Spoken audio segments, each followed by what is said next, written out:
हाय दोस्तों, आज हम लोग part two profit and loss का पार्ट टू स्टार्ट कर रहे हैं। उसमें कई क्वेश्चन बता दिए थे, आप लोगों ने देखे भी थे, बहुत अच्छे से समझ में भी आया। बच्चों ने फोन करके बताया कि समझ में आया क्वेश्चन हमारे। अब पार्ट टू बता रहा हूँ, इसमें कुछ क्वेश्चन लूंगा, बस 4-5 क्वेश्चन लूंगा जो मेन लग रहे हैं, उन क्वेश्चन को लेके और इसको फिनिश करें, फिर अगला चैप्टर स्टार्ट करेंगे। इसको अच्छे से समझना। ये थोड़ा टफ बताते हैं बच्चे के, टफ लगते हैं क्वेश्चन। हालांकि मैं इनको फार्मूला से भी करा सकता हूँ, विदाउट फार्मूला भी करा सकता हूँ, लेकिन आपको फार्मूले से ही कराऊंगा, क्योंकि अगर विदाउट फार्मूला मैं तुम लोग को करा रहा हूँ तो भूल कर रहे हैं बच्चे, कह रहे हैं कि हम लोग भूल रहे हैं, तो मैं इसको फार्मूला से करा रहा हूँ। पहले मैं आपको लोग को फार्मूला दिखा रहा हूँ, उसके बाद फिर मैं क्वेश्चन कराऊंगा। जैसे फार्मूला है क्या हमारा, फार्मूला है हमारा एसपी इक्वल टू सीपी और 100 प्लस माइनस एक्स अपॉन 100। देखो इसको समझाया था क्या है। एसपी मतलब सेलिंग प्राइस, मतलब विक्रय मूल्य। सीपी मतलब कॉस्ट प्राइस, मतलब क्रय मूल्य। इसको दोनों को देखें। अब ये क्या कर रहा है, किसी वस्तु को 48 रुपए में बेचने पर 20% की हानि होती है। इस वस्तु पर 20% का लाभ कमाने के लिए विक्रय मूल्य, इसका विक्रय मूल्य ज्ञात करना पड़ेगा। तो हमें सबसे पहले इसको ये पता करना पड़ेगा कि ये हमने खरीदी कितने की। जब हम इसका क्रय मूल्य पता कर लेंगे तब हमको पता लगेगा कि क्रय मूल्य इसका इतना है। अब क्रय मूल्य से हमको फायदा हो रहा है या लाभ हो रहा है, किस तरफ को जा रहे हैं, कितना फायदा हो रहा है, कैसे हो रहा है, तब हमें पता लगेगा। क्यों? क्योंकि हमको क्रय मूल्य निकालना पड़ेगा उसके बाद। तो मैं इसको देखूं, अगर मैं 48 रुपए देखूं तो 48 हमारा क्या है, 48 हमारा विक्रय मूल्य, तो विक्रय मूल्य के नीचे 48 रख ले रहा हूं, बराबर। अगर मैं इसको देख रहे हैं कॉस्ट प्राइस हमको निकालना है, तो एक्स रख देंगे। और 100 में 20% की हानि होती है, तो 100 में से मैं 20 घटा दे रहा हूं, कितना बच रहा है 80, 80/100। एक जीरो से एक जीरो, इसको मैं यहीं कट कर दूंगा। इसको यहां से डायरेक्ट कट क्यों करते हैं, क्योंकि हमें एक्स की वैल्यू निकालनी होती है, तो ये क्रॉस मल्टीप्लाई कर लेते हैं। ये 8 हमारा यहाँ नीचे आएगा अपॉन में, और 10 हमारा ऊपर जाएगा। तो मैं ऐसे डायरेक्ट कर लूं, कट कर लूं, तो एक स्टेप हमारा बच जाएगा।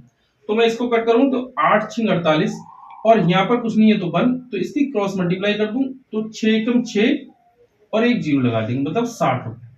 इसका क्रय मूल्य जो आ गया हमारा 60 रुपए। अब हमसे क्या करें कि 20% का हमको लाभ चाहिए, इस पर हमें 20% का लाभ चाहिए। अब इस पर हमें 20% का लाभ चाहिए, फार्मूला हमारा यही रहेगा।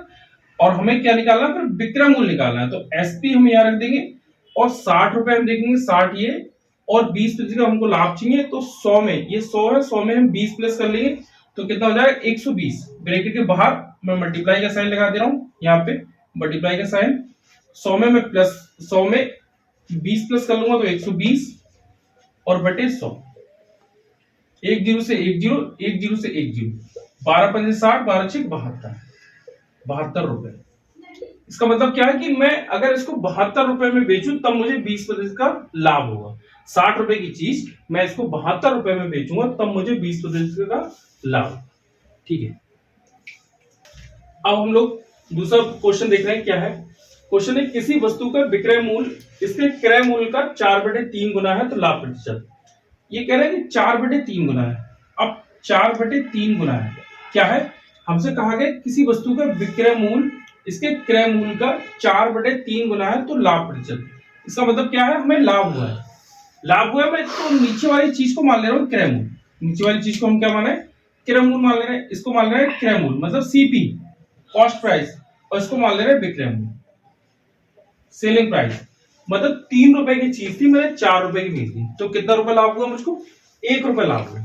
3 रुपए की चीज थी, 4 रुपए बेच दी, 1 रुपए लाभ हुआ। तो ये फार्मूला लगाएंगे लाभ प्रतिशत का। प्रतिशत लाभ का फार्मूला है लाभ, और ये लाभ बटे क्रय मूल्य इंटू 100। और ये लाभ देख रहे हैं, लाभ हमारा कितना है, 1 रुपए तो लाभ है, कितने पे 3 रुपए, तो 3 यहाँ आ जाएंगे, और इंटू 100। देखो 100 की 3 से मल्टीप्लाई करेंगे तो कितना, 100/3। 100/3 मतलब इसको देखेंगे, देखो 100 को डिवाइड करेंगे कितने से, 3 से।